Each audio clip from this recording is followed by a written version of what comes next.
Halo semuanya, perkenalkan nama saya Pratnya Paramita dari kelas 2A Pendidikan Matematika dengan NIM 21011050022 akan menjelaskan tentang kesulitan belajar matematika secara pembelajaran daring. Disimak ya. Oke, jadi kesulitan belajar adalah di mana peserta didik tidak mampu belajar sebagaimana mestinya. Nah, itulah yang disebut dengan kesulitan belajar. Analisis faktor kesulitan belajar ini secara daring, kesulitan belajar matematika secara daring ini bertujuan untuk mengetahui kesulitan belajar matematika apa saja yang dialami oleh peserta didik selama pembelajaran daring yang berlangsung pada saat pandemi.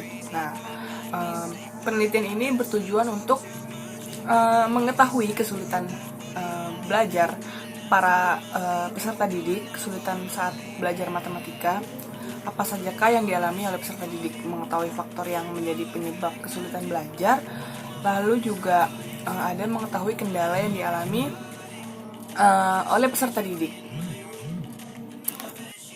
Lalu ada matematika. Nah, pengertian pembelajaran matematika ini adalah kegiatan belajar yang memiliki rencana terstruktur dengan melibatkan pikiran, aktivitas, dan pengembangan kemampuan pemecahan masalah serta penyampaian informasi gagasan. Nah, lalu ada pembelajaran daring. Pembelajaran daring menurut Meidawati ini adalah pendidikan formal yang diselenggarakan oleh sekolah yang peserta didik dan pendidiknya berada di lokasi yang terpisah, sehingga perlu adanya komunikasi yang mampu menghubungkan keduanya secara virtual. Dalam proses pendidikan di sekolah, peran pendidik sangat penting bagi peserta didik. Pendidik ini sangat berarti guna untuk membentuk sumber daya manusia yang potensial. Nah, pendidik dan peserta didik sendiri ini tidak dapat dipisahkan. Hal ini dikarenakan pendidik dan peserta didik sangat saling membutuhkan. Pendidik memiliki tanggung jawab untuk dapat membawa peserta didik mencapai tujuan belajar, seperti contohnya peserta didik mampu berpikir kritis dan kreatif dalam proses pembelajaran, meningkatkan semangat, minat, serta antusias peserta didik untuk belajar. Nah, menurut Ernest R. Helgard dalam bukunya yang berjudul Theories of Learning yang dikutip Pasaribu dan Simanjuntak, yaitu belajar adalah suatu proses perubahan kegiatan reaksi terhadap lingkungan perubahan tersebut tidak dapat disebut dengan belajar apabila disebabkan oleh pertumbuhan atau keadaan sementara seseorang seperti kelelahan atau disebabkan oleh obat-obatan. Nah, maksud dari kutipan di atas ini adalah perubahan kegiatan itu mencakup pengetahuan, kecakapan, tingkah laku. Jadi maksudnya perubahan itu didapatkan dengan cara latihan, tidak serta-merta berubah dengan cara sendirinya. Nah, dalam diri jadi bisa disimpulin semuanya ini proses berlatih untuk mengalami perubahan dalam diri agar menjadi lebih baik dari sebelumnya. Akan tetapi hasil yang diperoleh dalam belajar ini perubahannya jauh lebih dalam karena menyangkut kejiwaan dan pembelajaran yang memberikan hasil optimal mampu menimbulkan minat belajar dari anak. Nah, minat adalah suatu dorongan dalam diri anak itu tersendiri. Nah, orang tua pun dapat melakukan pembelajaran di rumah yang mampu menimbulkan minat belajar. Hal ini dapat dilakukan jika adanya kemudahan, kejelasan, keterlibatan, dan kekhususan. Nah, banyak orang memandang bahwa matematika itu sebagai bidang yang paling sulit. Meskipun demikian, semua orang juga harus mempelajarinya karena itu adalah merupakan sarana untuk memecahkan masalah kehidupan sehari-hari. Dalam lingkungan sekolah, murid dituntut agar mampu dalam bidang studi matematika ini karena matematika ini merupakan salah satu bidang studi yang dipakai sebagai standar kompetensi kelulusan yang harus dicapai. Nah, lalu kesulitan belajar itu suatu kelainan yang membuat individu yang bersangkutan sulit untuk melakukan kegiatan belajar yang efektif. Berikutnya adalah jenis-jenis kesulitan belajar matematika.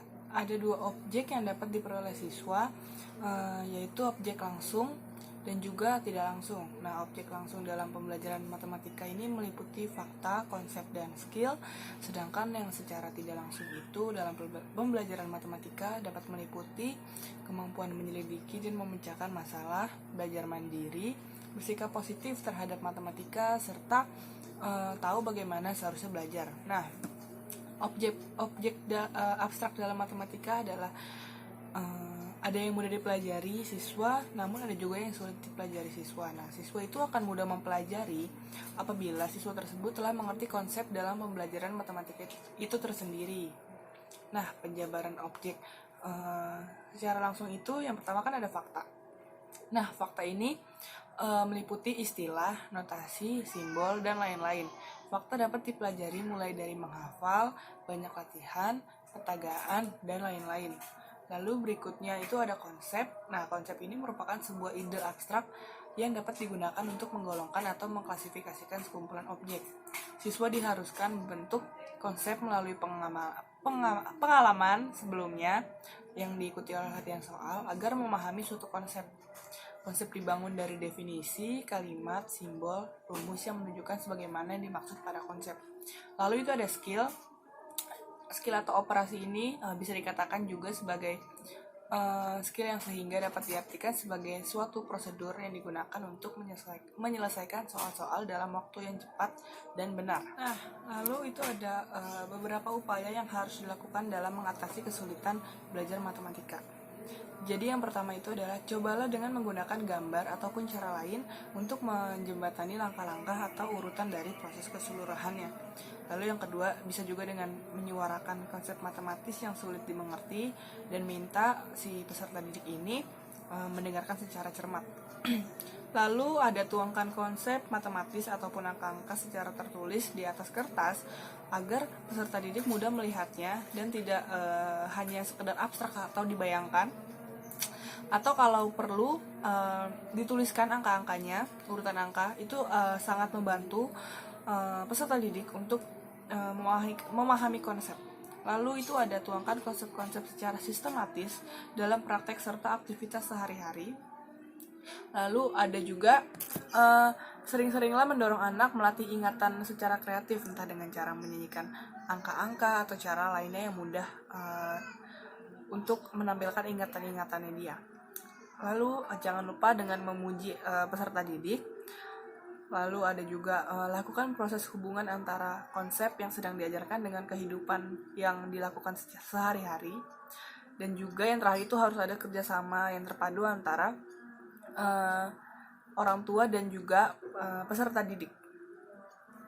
Nah, lalu tuh adapun kesulitan yang sering terjadi melalui konsep diri atau kemampuan diri ketika siswa itu belajar online matematika di rumah. Itu yang pertama, siswa belum bisa memiliki inisiatif belajar sendiri sehingga siswa menunggu instruksi dari guru dalam belajar. Lalu yang kedua, siswa belum terbiasa dalam melaksanakan kebutuhan belajar online di rumah.